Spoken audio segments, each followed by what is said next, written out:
Hello and welcome to this, the final episode of our live show pilot series. So thank you very much for logging in and watching.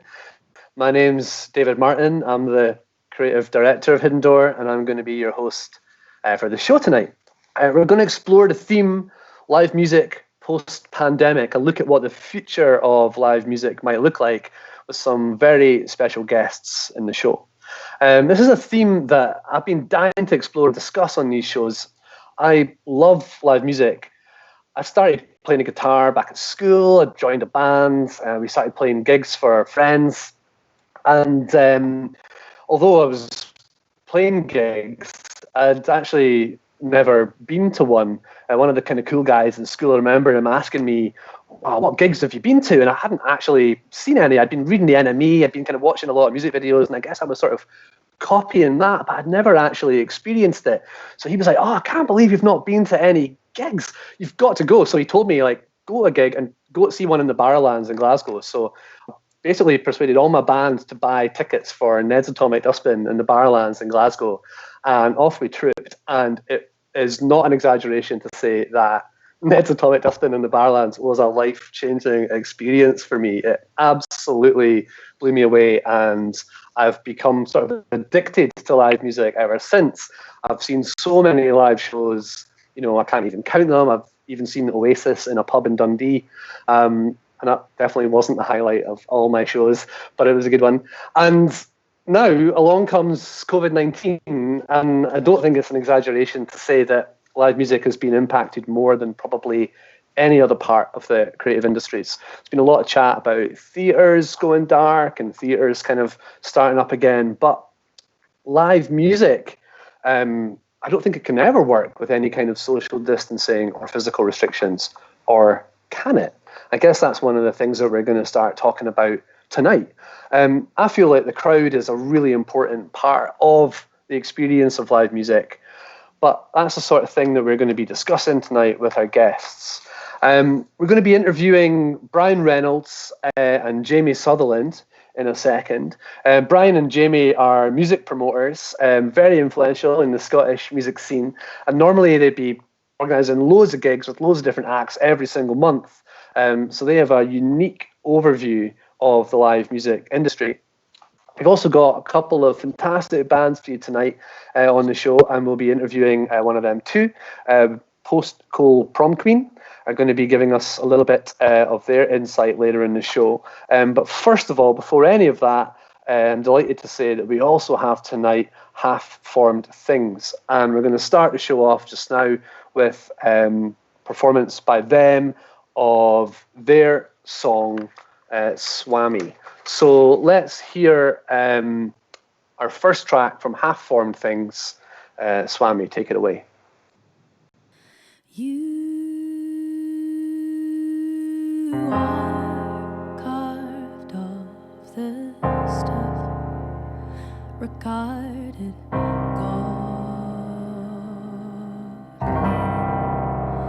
cherished as a commodity, more commonly fabled than glimpsed. Therefore, consider by me more precious than anything I could.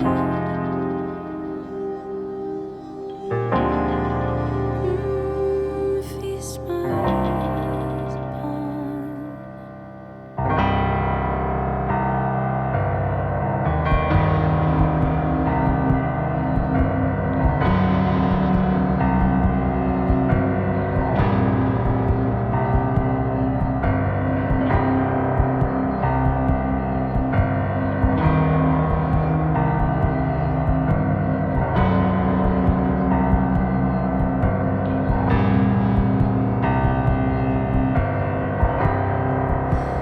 You are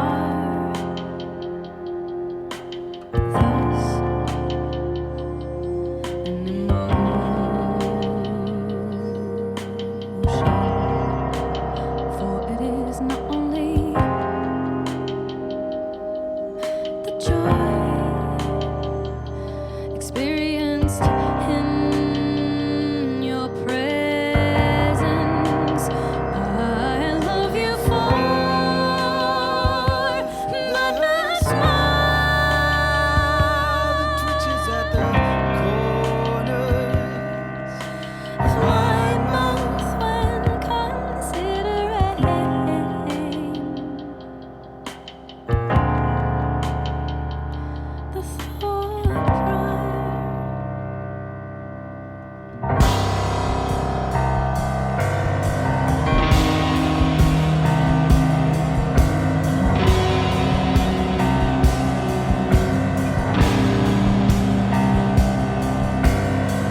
Okay, so I'm excited to introduce our two very special guests this evening. We've got Brian Reynolds, the founder of 432 Presents Music Promotion Company. Do you want to give us a wave, Brian? Hello. And we've got Jamie Sutherland, music program manager at Summer Hall venue in Edinburgh, as well as a singer of Broken Records, of course. Yes. Hi, guys. Oh, the other thing I should also say as well to you guys out there in the great wide world, if any of you have got any questions through the course of this that you are interested to ask Brian and Jamie about live music and about what you're interested in finding out, or anything that's on your mind a bit about it, then fire some questions into the comments section, and we'll try and gather them up and maybe ask them later on in the interview. So first of all, can you tell us a little bit about what you do? Jamie, you're the music program manager. What does that job involve? So yeah, I'm the thanks for having me on, first of all, but I'm the music program manager for Summer Hall, which is an independent arts venue in Edinburgh. It takes over about a 2.5 acre site right in the centre of Edinburgh, just off the Meadows. And the key word in it at the moment is sort of independent. We get no funding. So as the music program manager, my job is sort of pretty multifaceted. First and foremost, my job is to put on a program of sort of musical events throughout the year that sort of is befitting of the building. In its remit, I kind of set myself. I work in collaboration with our general manager, Ryan Campbell, and Verity Lee, who's our theatre and dance sort of program manager. And between the three of us, we try and, there's no artistic director, but we try and get a coherent tone for things that happen with the building, while also not being exclusive to other events coming into our spaces. In that role, I sort of deal with our technical team, with our marketing team, our box office team, to try and pull together one sort of coherent product, with the sort of emphasis really on quality. We really wanted to make sure that, albeit within the sort of confines of our budget, we put on the best possible product that we can, and that's something that isn't always for a practitioner as well as someone that puts on music. It's not always easy to find, especially amongst the sort of the lower levels of the UK touring scene. We really wanted to position ourselves more as a European style venue, with respect for the artists right at the heart of what we do. I also work as a promoter. I mean, Nothing Ever Happens Here is sort of the name of the nights that we put on. It was a bit of a tongue-in-cheek jab at people that love to complain about the fact that nothing happens in Edinburgh when palpably loads is happening. The artistic community just tend to not look beyond its own nose at times. And, so as a promoter, it's my job to go out and liaise with agents around the UK and internationally to bring the best quality artists we can, negotiate the best deals. And then lastly, this role is changing as people have as Edinburgh has got better as a music town. Originally, my job was to act as sort of a lobbyist. I was speaking to people like Brian and others and trying to get, slightly cack-handedly at first, but I think Brian once said that we were singularly the most expensive venue in the country. But we've sort of slowly started to work our way around the game, and and with the focus on, if I can't put on the best music, just making sure that somebody else does. For the role was to stop a kind of gig tax on 16-year-olds to watch live music. They shouldn't have to pay 30 quid to get back and forth from Glasgow, miss the encore, and then have to have all the excess thrown on just in traveling to a gig. This stuff should be coming to Edinburgh. It's a thriving capital city. And that's not to say that going through to Glasgow isn't a brilliant experience, because it is. But, more music in Edinburgh is just what we all need. So, excellent. Okay, so that's the Edinburgh perspective. Brian, obviously you're from the west side, and not of Edinburgh, but of the country. And, what about you? Do you want to tell us, you're a promoter, do you want to tell us a little bit about that, and maybe tell us about some of the great gigs that you've put on in the past as well? Sure. My job before was similar to Jamie's. My last employed job was music program manager at the Archies, similarly an arts venue which was focused with a big theatre outlook, and I love Summerhall as a result of that. I love that kind of atmosphere and great space. One of the joys of my job has been spending so much time, been able to spend so much time working in Summerhall and being through in Edinburgh. It's a really, really special place. My job is I'm a booker. I became independent 7 years ago, forming an alliance with Grania Synergy Concerts, and I became fully independent. That was about a year and a half ago. My office basically became 432 Presents, and I started the Hug and Pint 5 years ago. And I promote a lot of gigs. I'm booking day to day. We've been getting a bit bigger every year for 7 years, and I started in the spare room of my flat on St George's Road in Glasgow, and we've been building the team, and it's been a very enjoyable experience. Some of the best gigs I've ever put on include Ben E. King, as in Stand By Me, Ben E. King. That was interesting because that was his final ever Scottish show, and I think it's just quite a good touchstone gig. It wasn't the best gig I've ever seen, but it was terrific. But why it was interesting to me is because I could only sell about 220 tickets for it, and nobody would really believe that I had booked Ben E. King. And I couldn't really understand why no one would buy tickets. And I think it was a perfect example of the strangeness of the job of being a promoter, you know. Totally. I put on some fun stuff over the years. I put on Ari Up from the Slits. I put on George Clinton, Parliament Funkadelic. I put on the Falls last ever gig. I put on Angel Olsen at the Barras back in February. I put on Big Thief. Some amazing talent. Some stuff that I just can't. Some artists that I can't believe I'm working with. So exciting. How many gigs do you think you've put on in your life? Nowadays, I'm putting on about 6. Last year we put on 600 gigs. But if you go back six years, I only put on about 50 gigs. Only. But in my life, probably like, I don't know, like a couple of thousand. No, but it depends. It depends, like whether, you know, if I promote a gig at Summer Hall, has Jamie put the gig on? Kind of.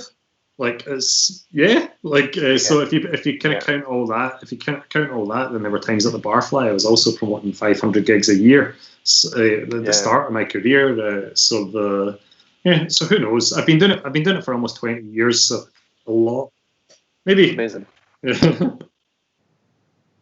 Well, I think that's quite interesting as well, just to get across a sense of how kind of interwoven this kind of industry is as well. I think often when people go to gigs, they're maybe not aware of all the machinations that have to take place for the gig to happen. Maybe they imagine that Angel Olsen's just on the phone, like phoning up the Barlands saying, "Oh, can I come and play?" It maybe doesn't quite happen exactly like that. But Jamie, let's go back to Summerhall, because Summerhall, is well on its way, or was well on its way, to establishing itself as the much needed kind of small to mid-sized music venue Edinburgh's been crying out for years. But obviously now it's standing idle. How do you think this interruption will have affected that kind of establishment? Do you think it will still be able to do that? Yeah, I mean, at the moment we're really focused on just keeping the bricks and mortar going and existing as a venue. When this finally subsides, I don't think there's any sort of clear idea of when that might be, and maybe Brian can jump in from his end after. But at the moment, confidence in the industry is sort of pretty paramount to us. Making sure that there's people still want to come and see the product. And to be in enclosed spaces. I mean, the industry doesn't really work. We may touch on this later as well. The industry doesn't really work on reduced numbers so well, mainly because a lot of the time, again, the things that people rarely know and is rarely phrased so cynically is when you're booking live music, you're rarely, paying for what is, artistically the best thing you've ever seen. You're paying for numbers through the door. I mean, really what you're looking for as a venue is to then have a 450, 600, 13,000 captive audience to sell things to. I mean, that's sort of the nature of venues. Whether or not it's weddings or festivals, beer festivals, wine festivals, or gigs. It just depends on the numbers through the door. So whereas, as we do directly focus ourselves on being an artist that's sort of focused venue and providing a good experience for them. The nuts and bolts of the thing is we need people through the door, and we're a 450 capacity venue. We need 450 people through, or at least 300 in through the door to make the knock-on effects. The price that we can put ourselves out to promoters, which then knocks on the price that promoters try and give deals to agents. What agents then negotiate for their artists, and that then affects what artists, when they can tour and whether they can tour, because they need to know what the guarantees are, and they need to know what the chances of selling out are, and all the rest of it. So yeah, so you're saying the numbers are really the bottom line. Yeah, I mean, they have to be, and we need the. We as a venue need to have, because it's all the knock-on. It's the bar sales from our dissection room. Everything else is dependent on getting those numbers through the door. So socially distanced concerts at the moment, I mean, we wouldn't want to open at the moment anyway, because we don't think it would be a really responsible thing to do. But also economics dictate the fact that we can't open. We'd be losing money hand over fist. So. Yeah. Realistically, when we can open, there are alternatives. Again, I'm sure we'll speak about them later on. But there are, maybe we have a calendar of events that have been postponed from this year into next year. Fingers crossed, from February onwards, we'll be able to put on some music. But I can potentially see some of those moving again. Summer, I think a lot of people have their eye on, but I mean, I don't know. It depends on a vaccine and confidence in that vaccine. Brian, move on to you. As well as running 432 Presents, which we'll come back to in a second, you set up, as you say, the Hug and Pint. Was it 5 or 6 years ago? Yeah, 5 years ago. Yeah, which is a small but crucial live music venue in Glasgow. How long do you think, music venues can stand being shut? It depends. Each venue has its own situation. Certainly, these government bounce back loans are very helpful, and a lot of the grassroots music venues fund is about to become available, which is going to provide more resilience for the venues. But I mean, most grassroots music venues aren't businesses. They are community-focused endeavours, and they're community-focused organisations that are lucky if they can pay their bills at the end of the year. These spaces are so important, and they're definitely under threat. My business is a bit more resilient than it might have been if this had happened in October. But I kind of got lucky. A few things lined up for me, and that made my business more resilient for the first time ever in January. And if I hadn't got lucky like that, I would be facing a very different scenario. And I imagine many people, many venues are sailing close to the wind right now. And the problem is, once we start to lose venues, once we start to lose key pieces of infrastructure, then suddenly dates start falling off tours, and artists have the night off instead of working that night. And it's the ecosystem is definitely under threat. Very precarious. Yeah, that's interesting. Do you think that, it's obviously there's a length of time that the venue has to be shut, and then there'll be a point where, hopefully it'll be allowed to be open again.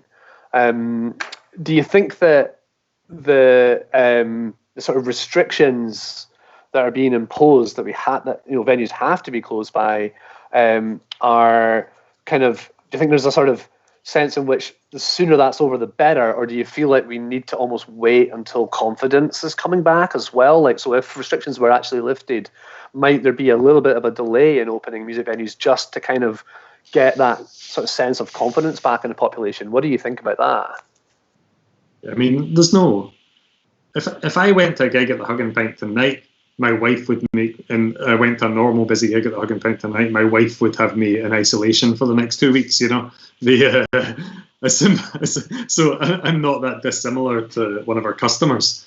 So it's it's a serious issue. You know, like why the staff wouldn't be comfortable with or with us going to full capacity, and as Jamie put perfectly, the legit, you can't pay everybody and put the gig on and have social distancing. It's like you're asking somebody to work for free, but more likely you're asking multiple parts of the production to work for free.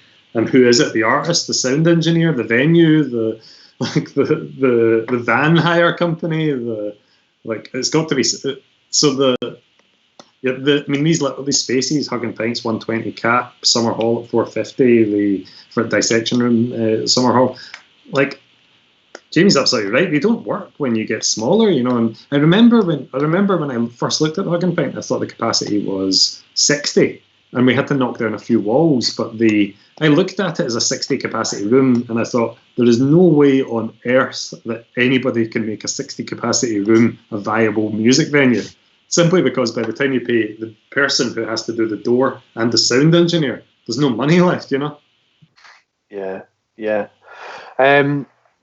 So apart from that side of social distancing, Jamie, to come back to you, it is likely that music venues will be allowed to open while social distancing restrictions are still kind of in play. Aside from the economic argument, do you think that there is a way to do live music with social distancing, or do you feel in your bones that the two ideas, live music and social distancing, are actually mutually exclusive? What do you think? I think so, and I think there's some reticence from the industry at large to be responsible for this. I mean, the fact that venues can open socially distanced doesn't mean we should open, and there's the Reopen Venues Safely campaign. I think to a certain extent there's an element of the UK government possibly, well, I mean the Scottish government dictates, but of passing the buck. I think the only way we would feel comfortable opening again is when it is actually safe for people to come in. And, I don't think there should be an element of pressure going, well, now you can open socially distanced, you should really be going back to normal again. We'd be out of business, within. Yeah, we're better off as we are, just trying to fight fires than actually try and reopen the doors again. At the moment in Summer Hall, our courtyards, we're very lucky. We are both sort of lucky and at a huge disadvantage at the scale of our building.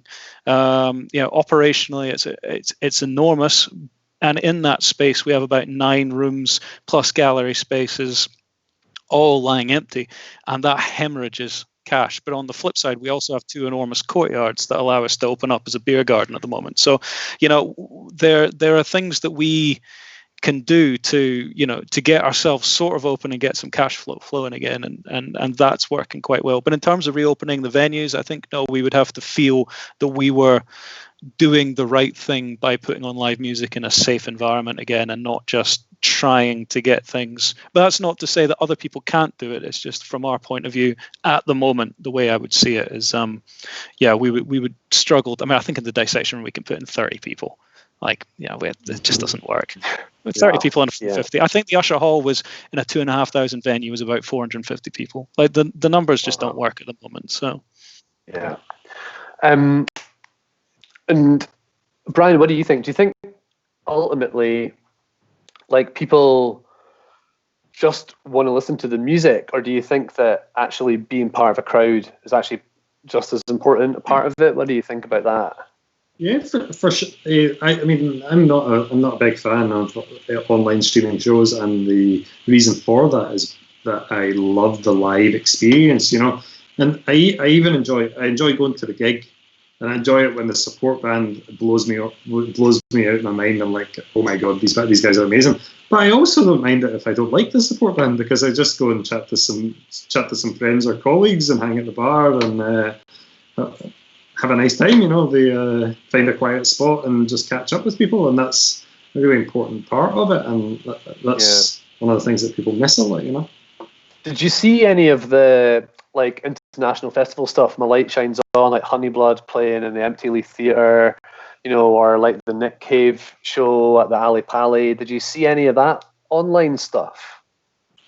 Nah, I did introduce Stina to Bryn at EIF to help that show happen. But because I've got a young baby, my life is a bit more.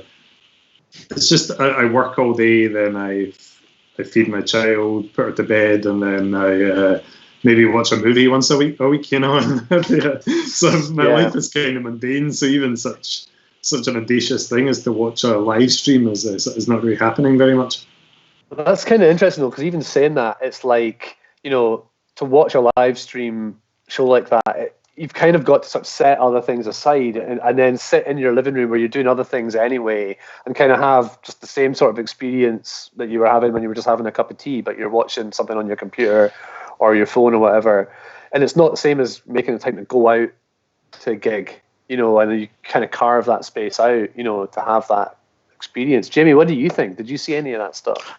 Yeah, I did. I was actually on a Fringe panel, similar topic, about 2 weeks ago with Rick Salmon from ATC, who does Drift, who put on the Laura Marling and the Nick Cave. And he was adamant that at the moment it's really exciting because as Drift as a company, they're able to put these things on possibly as a subsidiary to live music. I mean, I think Laura Marling on the Union Chapel show, she can only play the show once. But you know, Union Chapel's 1,200 capacity, and I think she sold somewhere like, you know, 20 to 30,000 tickets. I know that's a big gap, but I can't remember exactly what I'm saying. 6,000. Was it 6? Sorry, I'm getting the. There was another one afterwards. Who was it? Was it Dua Lipa or something who did something similar to that? I know Nick Cave grossed about $750,000 or something for his one-off. I mean, but you're talking about Nick Cave, and I mean also you're talking about one show that replaces a tour that would gross wildly more than that. Of course, yeah. You imagine what Nick Cave grosses at the Hydro. You know, he's grossing significantly more. I think that there's one point that to go back on that you guys were discussing as well is the experience. They're basically they're not the same thing. It's really important talking about the infrastructure at gigs and venues, the technicians. You know, when you go and watch a band, the band is only as good as the guy that's working or the person, that's working the desk and the lights. It's the experience. You're also watching a live stream through, you know, you're probably pretty shitty laptop speakers. So the quality is so poor. I mean, it's the same as Spotify. You know, it's the amount of compression, the quality is so much poorer than you're getting from a live gig experience. You're basically getting something like a steak and reducing it down to the worst burger you've ever had. You know, so it's really, really important that people don't realize that when they rock up to see a band, that the band is producing this stuff. There's a whole team of incredibly talented people around them that are putting this stuff, and you know, we're losing them as well in the pandemic. You know, technicians, lighting engineers, crew back at house. You know, that's a really, really good point. Okay, on that note, though, we're actually going to just have a break from the interview. We're going to listen to another bit of music from Half Formed Things, live streamed for us, with all of the terrible compression that will involve. So what we're going to do is we're going to have a track called The Apostate from Half Formed Things' debut album, Living in the Flicker. To Live in the Flicker is the name of the album. And once they've concluded the song, we'll come back. We'll have a little bit more from Brian and Jamie. If you want to fire us any questions, guys, fire them into the comments, and we'll do our best to pitch them to the guys, and we'll see where we get to. Okay, so here's Half Formed Things with The Apostate.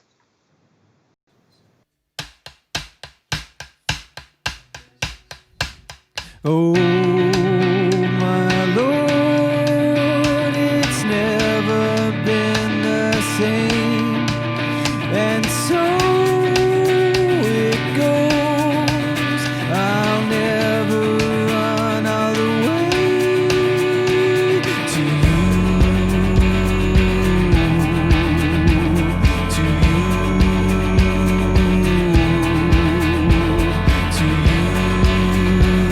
you.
Okay, so thank you very much, Half Formed Things, for your absolutely amazing music. Totally epic and totally awesome. I think they've got a really great kind of gothic kind of edge to their sound, which I think kind of suits the kind of Edinburgh kind of DNA that they're made of. So I'm a big fan of Half Formed Things. Thank you so much, guys, for playing. Got a few more questions to ask Brian and Jamie. Brian, you're sort of shrouded in darkness at the moment, but looking a bit like you like Banksy and Exit to the Gift Shop. But no, it's fine. We can give us a wee tour of your house. But we got a couple of questions here coming through on the comments. I want to ask you guys. We've got a question here that's come from one of our viewers about a lot of the joy in music making coming, maybe this for you, Jamie, as an actual musician as well as a music program manager, but a lot of the joy in music making is about connection with the other artists. Do you think socially distanced music making would actually detract from the performances themselves? I mean, possibly. First of all, there's a slight tangent to that, but not much. When I was Skyping the guys from the band today, and we've been in a band with pretty much the same guys for 13 years, and this is the longest time we've ever spent away from each other. So the idea of just going back and playing music with people who you have long-standing connections with is something sorely missed. In terms of audience participation, yeah, I mean, nothing ever will replicate the feeling of communicating with someone directly. And, as we touched on before, that communal experience, there are very few places left where you can, you can share in one mass, sort of secular mass gathering, and all have a similar experience, but read different things into it. It's, especially with things like places like cinema going as well, theatre's always felt like it's become more and more exclusive, and sort of live contemporary music just feels like you can go and stand with 100 people in the Hug and Pint and really feel and be connected to all those other people watching something. Yeah. Another question here, I'll ask this to Brian actually. Says it's great to hear these insights from Brian and Jamie. Do you see other potential opportunities for your venue spaces while waiting for the appropriate and safe time to open up again? For me, I'm going to start from scratch with the Hug and Pint and build it very, very slowly back. We'll start the food in a couple of weeks, and I really personally can't wait for that to happen. I love the Hug and Pint food, and we'll start in takeaway in a couple of weeks, then slowly add delivery, then assess the safety of adding in a couple of tables here and there. And we could even look at downstairs, look at private dining downstairs, look at possibly adding. We could even book Jamie to come and do a gig for some rich people if we maybe like a table of 8 plus Jamie Sutherland. I don't know how much we could sell that for. I think that's a great idea. I'll chip in a tenner. Give me a bottle of wine, I'll just talk at you. So you're going to be building it up slowly. I think that sounds really interesting, how you're doing that. And obviously we've got Sneaky Pete's here in Edinburgh who've turned, Sneaky Pete's of all places into a kind of pizza restaurant. And if Sneaky Pete's can be turned into a restaurant, then anywhere can be. So the downstairs Hug and Pint would definitely work. That'd be great. We've also got another question here that's in the comments. Whilst it's all about survival at the moment, do you think that the changes in the live music industry undergoes might offer any positive opportunities in reshaping the scene further down the line? Either of you? Yeah, I think it gives the venues an opportunity to it gives them the time to look at what best practice is and to get away from the day-to-day, the challenges that we all face day to day. It gives us the opportunity to step back and to say, okay, what are the things we are doing well? What are the things that aren't we doing well? How is the world changing, and how do we respond to that as an organisation? And I think that a lot of venues in our community generally will benefit from that in a big way. Yeah. as long as the venues survive. Yeah, no, I mean, second Brian, everything stems from live music venues. I've been saying it for a while now. It's just like it's the building block for everything else. If you take away live music venues and musicians have nowhere to play, there isn't an industry.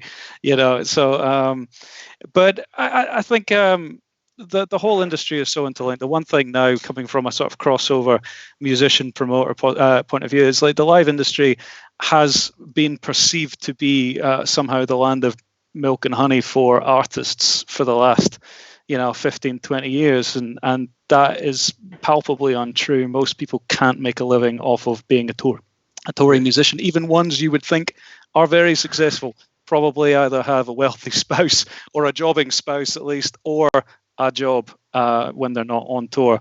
It's not to say that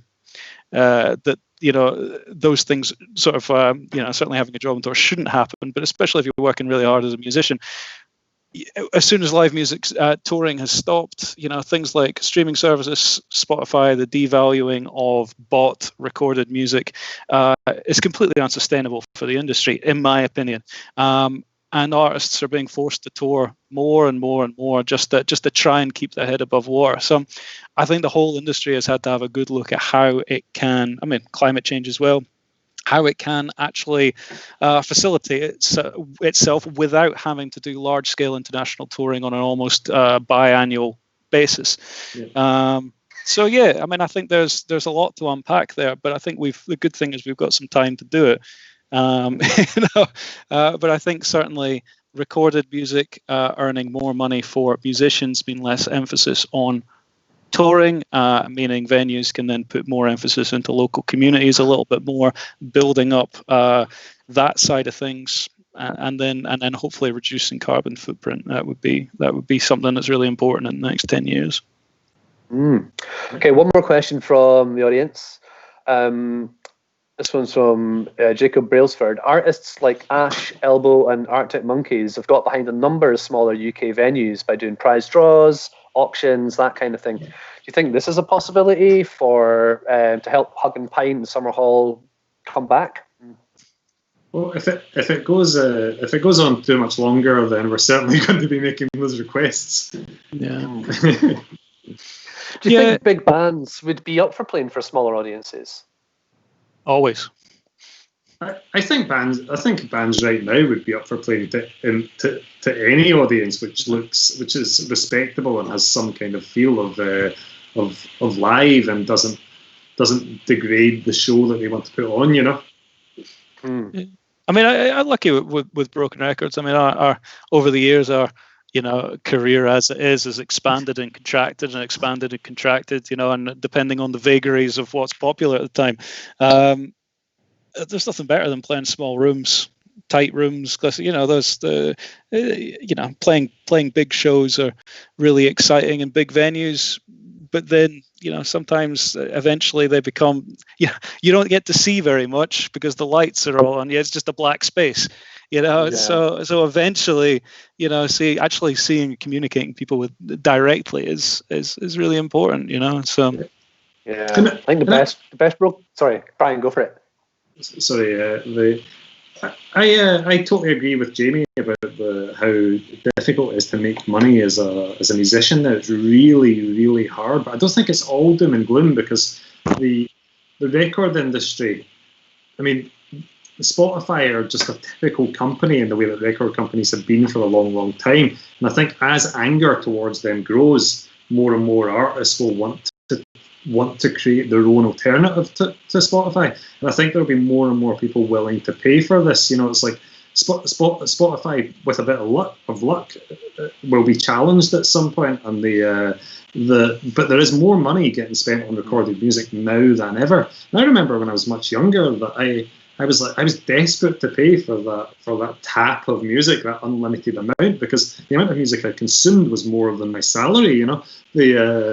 Which of course is impossible. That just puts you to illegal places. But I think that money will increase over time. But one thing that's really amazing is to see artists arriving at the Hug and Pint and they've had their song played 15 million times and they're playing.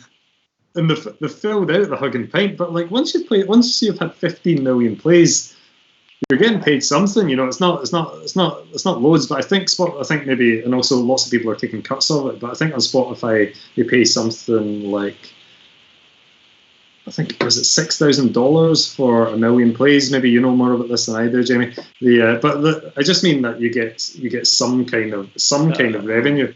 That revenue didn't always exist. In the early 2000s, it was really hard.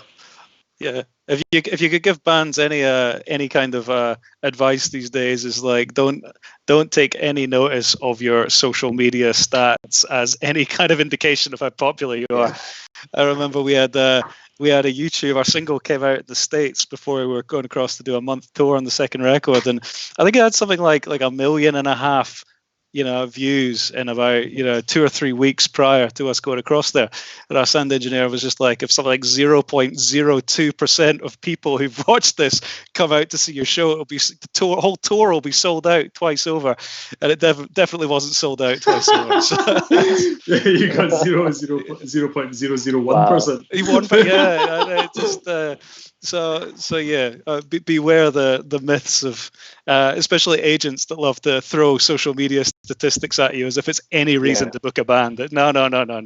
Yeah. How many people did they pull last time they were here? Yeah. Well, listen, guys, we're going to have to draw it to a close there. Just one more question, I guess. Is there anything in particular that you would say to the guys watching? Is there anything that people can do to help support live music venues at the moment, or anything like that kind of comes to mind? I think folks just need to watch the space and try to care for each other as much as possible. So many people are going through such hard times at the moment, and so many people are facing such challenging circumstances. It's like trying to be kind and empathetic, and the live music venues will hopefully tell us when there is a problem with when they are facing really significant problems. And these problems aren't happening now. These problems are a little bit down the line after the furlough scheme ends. Once there's been a sustained period of zero income and no future support, if we're not open in April, it starts to cause some big concerns. If we're not open in May, June starts to get really, really serious. But at the moment, fingers crossed, we'll get back by March. And I think the music industry, musicians and those behind the scenes are, if not resilient, that's reason to be hopeful. Brilliant. Yeah, I mean, I'd second that. I mean, I don't mean to have played the more sort of doom and gloom card. I share Brian's optimism in terms of the ingenuity of the people involved in the industry. I guess on a very practical level, if somebody's announcing shows and really, looking to go the best foot forward, continue to buy tickets. The show will happen eventually. It might not happen on that date, but and be kind to venues in terms of refunds. If you can afford not to ask for a refund, it helps enormously, even though everyone is very tight at the moment. And most venues are running crowdfunders and things. I know Summer Hall is at the moment. I'm not sure about the Hug, but if anybody, if you like, I mean, as with anything, if you like bricks and mortar, if you like these things to exist, now is kind of the time to double down on that and really commit to venues and help them out. Brilliant. And buy records from bands. Buy records. Yeah. Right. Okay. I'm going to say thank you so much, guys, for coming along. It's been really interesting to hear your perspectives. Perspectives that we don't often get to hear chatted about. So really thank you for setting the time aside for us tonight and for our audience. It's been really, really helpful. So thank you, Brian and Jamie. We'll hopefully see you at the Hug, and we'll see you at Summer Hall in due course. Okay, so guys, we've actually got some more music for you now. We want to bring on our next guest of the show, Post Coal Prom Queen, formerly known as L Space. Going through a bit of rebranding at the moment. This is a future-focused electro-pop outfit that took a look at the future and realised that the future is all about downsizing. So in parting ways with their bassist, they've become a duo, Gordon and Lily, and they've gone from L-Space to Post Coal Prom Queen. Signed to Last Night from Glasgow Records, their albums have received wide critical acclaim. And I have to say, from my personal perspective, They're amazing.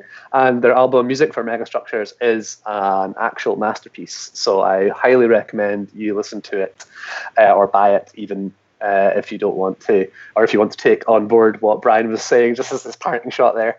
This is music that is destined for greatness. So we're going to meet Gordon and Lily in a second for a wee chat about their perspective. But first, let's hear them play in a recording they made for us earlier. This is Post Coal Prom Queen and Tomorrow's Garden.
Okay, wow, thank you so much. I'm really excited to have Gordon and Lily from Post Coal Prom Queen on the show. How are you guys doing?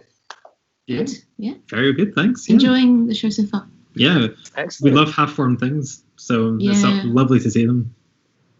And did you get to hear a little bit of what Brian and Jamie were saying? Yeah, really, really interesting.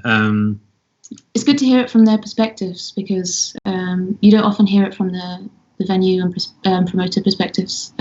about what's happening right now. So it was really interesting, informative. Cool. So I wanted to ask you about your perspective on the future of live music. Just a small thing there. Your music is self kind of concerned with the future. Do you think the future of live music looks significantly different from what we've grown accustomed to over the last 40, 50 years? Yeah, I think so. Obviously, right now it's very different, but it's hard to tell how things will change from now, not just because of the pandemic, but also because of the economic impact on people. A lot of people are not employed anymore, or they have reduced employment, and it may take a lot of time to recover from that financially. So even when we can go to gigs again, will people be able to afford to spend as much money going to gigs and buying merch and all of these kind of things? So I think things will look different. I won't talk about like physical things because I think Jamie and Brian have covered that and given their insights quite well.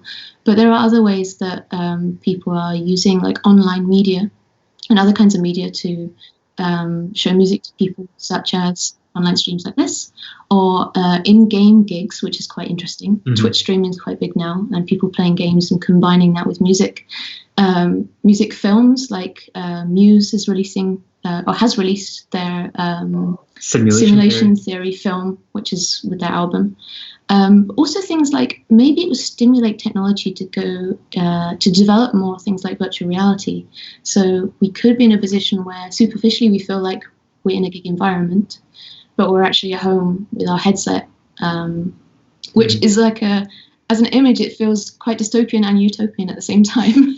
I think there is a positive with that, where there are a lot of people who would love to go to live gigs, but they have accessibility needs that aren't met perhaps by venues, or even if they are, like they don't like being in crowds and that kind of thing, but they still want to hear live music and support bands. So distance gigs are actually really good for parts of society that need more accessibility in that way. And also the location barrier is broken down. Yeah, I think if you're watching a live stream, it doesn't matter where that stream is taking place. Like Nick Cave's show in London, or Ed Biffy did one, I think, from the Barras. It suddenly doesn't matter where you are in relation to the bands that you want to see. And I'm hoping that will lead to a lot more collaboration, a far more collaborative international music community. Quite a lot of bands in Japan and Korea do that already. They have a very strong focus on live music as a virtual experience. The actual performance is they play a secondary part to the virtual environment that is taking place in. So I hope that we'll see more of that, and that'll be tied into the kind of technology that Lily mentioned. That's interesting. I was going to ask you a little bit about that, because I was going to ask you about your own plans coming up, because obviously, apart from playing Hidden Door in May, June in 2021. Do you have any? Are you making any other plans at the moment to play live anytime soon? Not live so much, apart from we have some potential plans with international festivals, and we were going to have a tour in Tokyo with a band called Macaroon in Tokyo, who you should check out. They're great. So we're going to reschedule that and try and make that work again.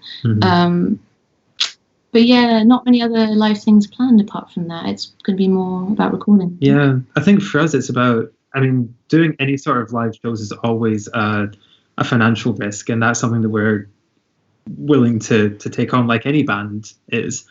But there's also now the health risk that we have to take into account, and when you take that risk, you're also taking that risk on behalf of your friends, your family, your loved ones. It suddenly becomes sometimes it can be quite a selfish decision if you think, I'm going to go start playing gigs regardless of the people around me. That's a risk that we're probably not willing to take unless there are some sort of guarantees or safeguards or a vaccine, or unless it's something that we feel would actually be safe enough to do, which hopefully by spring next year will be the norm. But as for this year, I can't imagine us playing anything. Yeah, we put the time and effort into writing and recording. Yeah, we've got lots of other things going on in the meantime, so that's quite good. And so, because you're an electronic-based act, you don't exactly need to, put your foot up on the monitor when you're taking a guitar solo. You don't necessarily need to kind of throw yourself into the mosh pit. Are live performances maybe less important or less central for a band like yours than they might be for a rock band, or do you see them as a kind of core reason why you do it? I think what we've come to realize over the last couple of months is that we don't necessarily miss playing all the gigs that we were playing. I think there's this real pressure to be gigging all the time, and if you're not gigging, then you're missing out, and you're not making the connections that you should be, you're not reaching the audiences you should be. But any band who plays in Scotland knows that a lot of the gigs you play don't always deliver that return on investment that you put in. You spend a lot of money rehearsing on all your equipment, getting there, feeding yourself, and then you play the gig to maybe half a dozen people, and then you get paid next to nothing. And there's always that loss. And most of the time it's totally worth it because you meet the best people, you meet the most fascinating folk that you'll ever meet. I mean, we've made some incredible friends over the course of our music career, and we've had some absolutely incredible times. But I think what we realize is that we don't actually miss we were playing a gig at least once a month, if not 2, 3, or 4.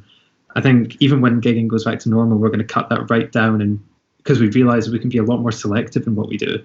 We've kind of broken that cycle of the rat race of gigs now. I think it's been good for us. Yeah, some of them are really worth it. I think if you focus on the ones where you can make connections with the other bands that are playing, where you can learn a lot from them, and you have a lot of similar interests and values. Those are the most valuable, or when you connect with an audience, because the gig is just it attracts the right people for your music, and sometimes that can be great. It's actually worth mentioning that Hug and Pint was probably one of our best. When we played with exactly the right band, had exactly the right crowd, and the venue was brilliant. It's nice when it all kind of comes together like that. Yeah, but we don't miss the stress. And carrying stuff. Nobody ever talks about how difficult it is to carry everything that you have in a band. It's the worst. Stressful. Yeah, it's awful. Stressful. Do you think that, you talked a little bit about kind of, the sort of new ways in which you're going to be kind of focusing your activities as a band and all of that kind of thing. And people talking about kind of bringing live music back, but with social distancing. And there's a lot of people thinking, can it be done? Is this something that can happen? It seems to be a kind of perpetual question hanging around in the air at the moment. As quite an innovative band yourself at the moment, not necessarily talking about the sorts of things, Lily, you were talking about, like in-game concerts or that kind of thing, but actual in a room with an audience kind of stuff. Do you think there is a way you can do that innovatively in a way that you would be excited about trying? That is so difficult. It comes back to the risk that we mentioned. I think I can imagine venues repurposing themselves slightly to be spaces where you can record really fascinating, interesting, innovative looking gigs without an audience there. Or maybe we could have very small bespoke gigs, like bands doing something that they wouldn't normally do. I've always been a fan of acoustic tours, and acoustic shows, or like Nick Cave just doing the songs on a solitary piano in a massive space. I love that kind of thing. But I wonder if maybe outdoor gigs, we've seen some outdoor gigs happen where you've got like everyone's spaced out more and you're a bit further distance from the stage. But I wonder if maybe you could do something with silent discos have the headphones and everyone has the headset. And you could do something where like the band are in the middle and everyone can be around the band, so they're maybe not just the band are at the front far away and everyone have the headphones. I don't know, I just had that idea just now. I don't know, maybe it's terrible. You hear about do you know Callum Easter? He did a gig under a bridge in Leith, and instead of broadcasting it through like a PA, he broadcast it through a radio frequency, and he asked everyone to bring along a battery-powered radio. And so it was, everyone had their radios, and so it was like a sort of surround sound little radio broadcast of him doing a kind of crazy little gig under a bridge, like a sort of troll. Absolutely brilliant, but really innovative, and a kind of obviously, it changed the sound, and but it sounded absolutely incredible. So that kind of thing, Lily, is actually really similar to what you were kind of saying. It's quite an exciting idea of different ways in which people could kind of participate and be sort of involved and immersed in music. The thing I feel about social distancing is that it cuts out the whole immersive experience. And I think in Hidden Door, we're so keen to build up immersive experiences. And so to have a way of doing that is really exciting. Well, listen, we're really running over time here. It's like crazy, and I really want to get to your music because your music's so fantastic. We want to hear a little bit more. But I suppose there was sort of maybe a couple of ideas to kind of end on. Is there anything in particular about the live music scene in Scotland that you're worried might not recover from this sort of forced shutdown?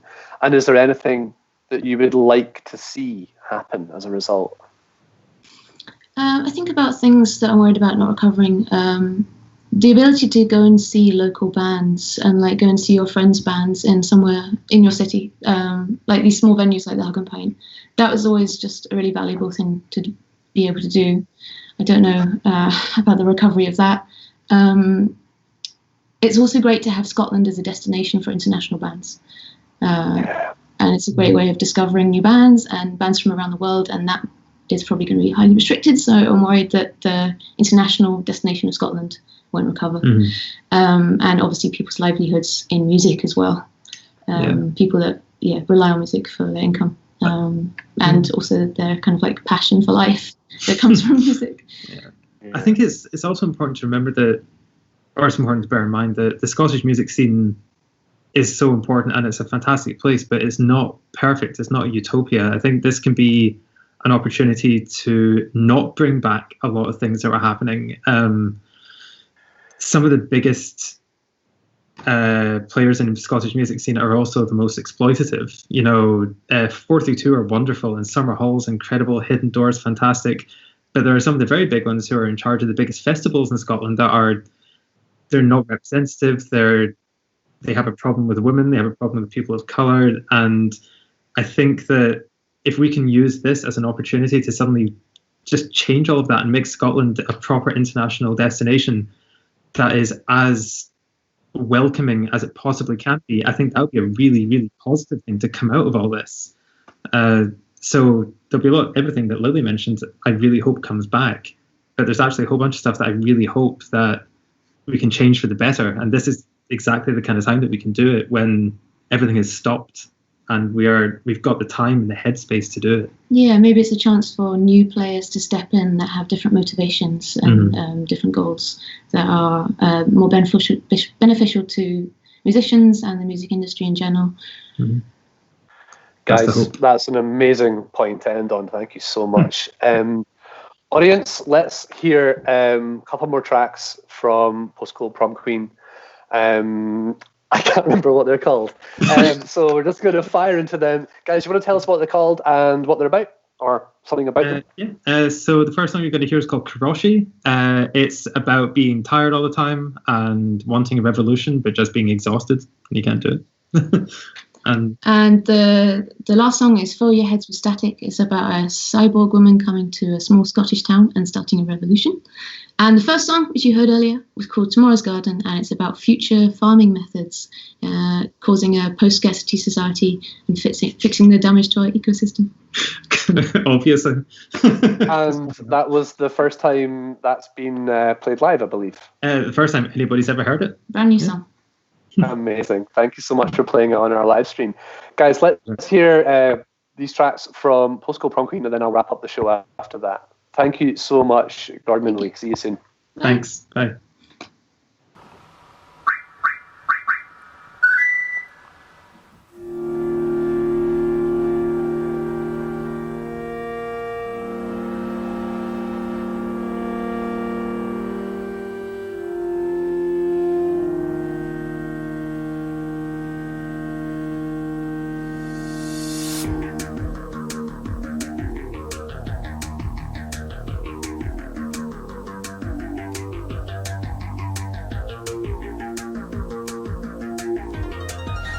to Karoshi hotline while you're waiting in the car at night. Your brain's emotions, disposable gloves, and your heart can't take it anymore.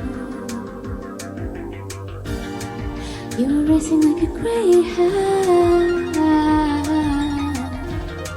Welcome to Karoshi Hotline.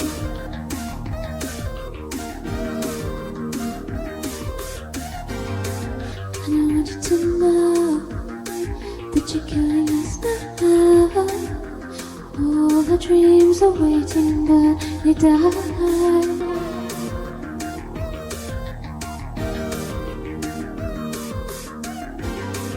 And I want you to know that you're working us to the bone. I want the revolution, but I'm tired.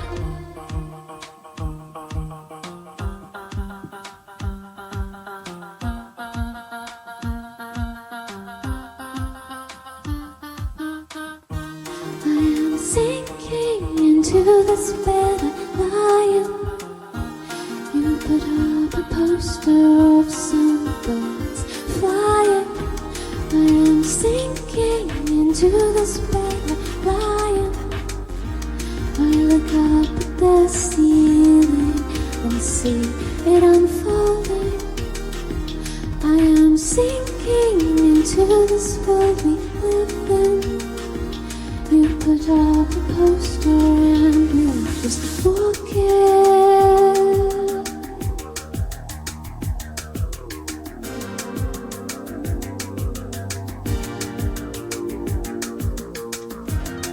Welcome to Karoshi Hotline. You're waiting in your car at night.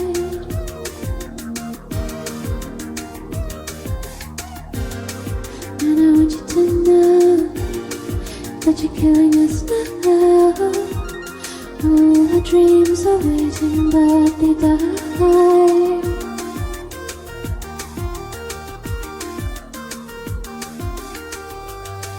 And I want you to know you're working us to the bone.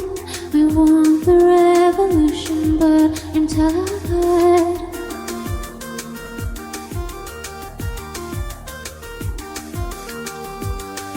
Welcome to Karoshi Hotline.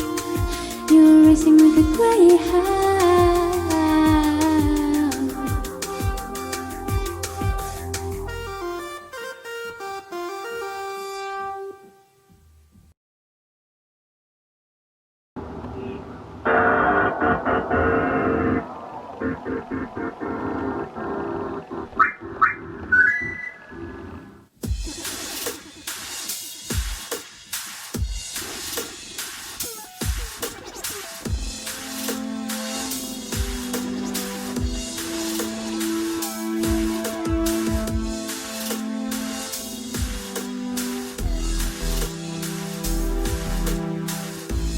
This old town, when it had its magic carpet ripped out from under it. This old town,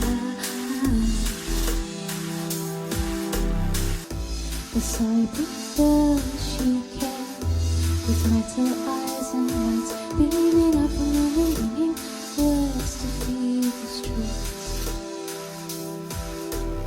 Oh, the money which is so we'll go up and don't fail. We'll go up and don't fail. Oh, these baby teeth, they still bite deep. I feel your heads will start to. Feel your heads will start to. Ooh, ooh, ooh. She is not here to raise a family. She is here to raise it all to the ground. She is not here to raise a family.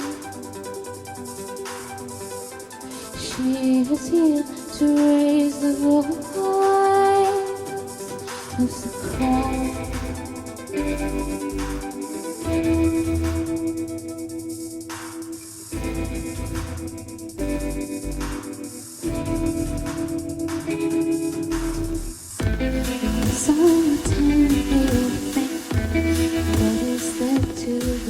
It's a cycle on again in cold The sidewalk girl, she gave the freezing swords to the leather limbs again. Battle arms to feed the engines, feed the engines. Oh, the money wall reaches so high, but we'll go up and over. We'll go up and over. Oh, this baby teeth, they still bite dear. Fill your heads with static. Fill your heads with static.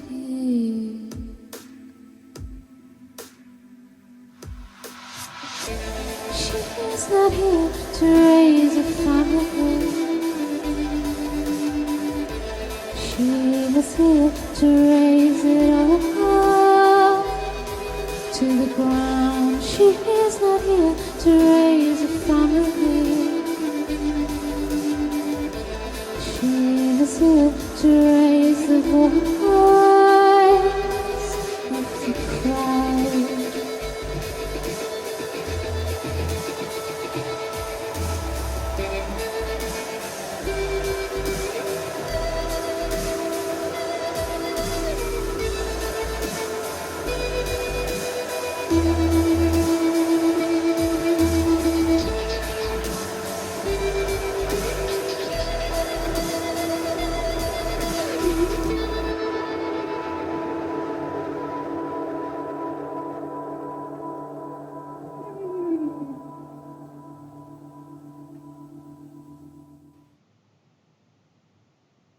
Wow, thank you very much, Post Coal Prom Queen, for that. Sounding amazing, and best of luck with getting your music out there, and we'll see you at Hidden Door in 2021. Okay, that's us for this evening. Not only that, but this is the official end of our pilot series of Hidden Door live shows. We started doing this during full lockdown as a way of trying to stay connected with the artists we work with and with the audience, you. We wanted to try a few things out, and it's been absolutely amazing to have had the opportunity to try it and to get here from kind of where we started, really, with no resources at all. But we're pulling the pilot series to a conclusion because we're actually able now to start a new set of developing online content and online live streaming content. We're going to move it into a new phase. And I'd like to say that it's going to be kind of incredible. We've decided that we're going to keep live shows going all the way from basically the end of September right the way through to the next Hidden Door Festival. And we're going to try and develop our adventurousness. So we're going to change the format quite a lot. It won't just be me sitting here like in my living room chatting to you all the time. We'll have different hosts. We'll be broadcasting from different locations, different venues, some very intriguing locations. We'll be featuring a plethora of inspiring artists for your delectation and for your delight. And we're going to keep running these shows right the way through to May and June 2021. I think we'll be able to build on what we've learned through this pilot series. So thank you so much for everyone that filled in the audience survey and has fed back to us, everyone who's dropped us a comment or even just a little like during the live shows. It's all really helped us figure out what works and what doesn't work as well. And thank you for all of you who've kind of continued to kind of log in and support us during this thing. It's been really great for us, and it's been great for us to provide something for the artists and musicians and performers that we've worked with on the show. This next step's an exciting one for Hidden Door. We can't wait, to show you more about how we build the festival, all the work that goes into the festival, and all the amazing people that are going to be part of that festival. We're going to bring you more and more and more of the amazing creative talent that is out there in Scotland and that makes Scotland such an inspiring and such a brilliant place. We're going to take a break for a few weeks, and then we'll be back at the end of September with this new look set of shows. So keep a lookout for that. And once again, just want to thank everybody. Thank everybody who helped make it happen. Thank you guys for watching, and thank you especially the Hidden Door team behind the scenes. who have been brilliant in putting in their time and energy voluntarily to make this show what it is. So thank you so much, everyone. Goodbye, and see you soon.